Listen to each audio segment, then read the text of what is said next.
நமः. ஓம் அருணாச்சலேஸ்வராய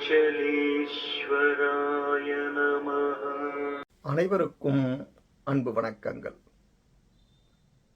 இன்றைய பதிவிலே நாம் பார்க்க இருப்பது திருவெம்பாவையின் மகத்துவம் பற்றி. நாம் சென்ற பதிவிலே நீராடும் போது எப்படி நீராட வேண்டும் என்பதை மாணிக்கவாசகப் பெருமான் கூறிய அந்த பாடலை பார்த்தோம். இப்பொழுது நாம் பார்க்க இருப்பது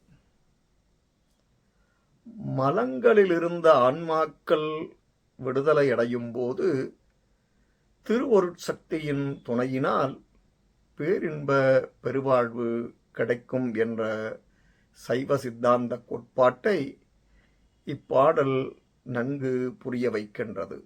அதனையே பேதித்து நம்மை வளர்த்தெடுத்த பெய்வலை என்று மாணிக்கவாசகப் பெருமான் அழகாக குறிப்பிடுகின்றார் பாவை நோன்பிலே.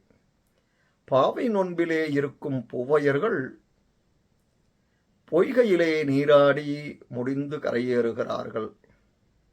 எல்லோரும் ஒன்றாக சேருகிறார்கள். இறைவனது புகழை பாடுகின்றார்கள். உங்கையிற் பிள்ளை உனக்கே அடைக்கலமென்று அங்கப் பழஞ்சொற் புதுக்குமெம் மச்சத்தால் எங்கள் பெருமான் உனக்கொன்று உரைப்போம் கேள். இறைவனே, எங்கள் தலைவனே, உனது கையில் இருக்கும் குழந்தை உனக்கே அடைக்கலம் என்று ஒரு பழமொழி உண்டு.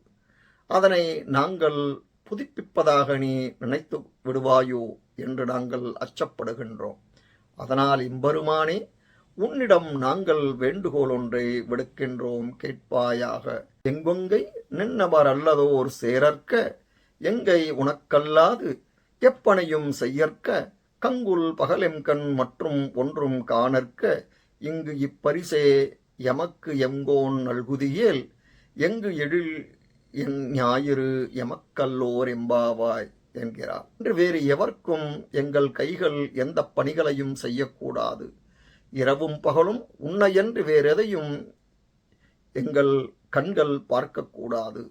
இவ்வேறெல்லாம் நடைபெற நீ எமக்கு அருள் புரிவாய் என்றால் எந்த திசையில் சூரியன் உதித்தாலும் எங்களுக்கு கவலை இல்லை என்று இறைவனை நோக்கி அந்த கன்னியர்கள் வேண்டுகிறார்கள்.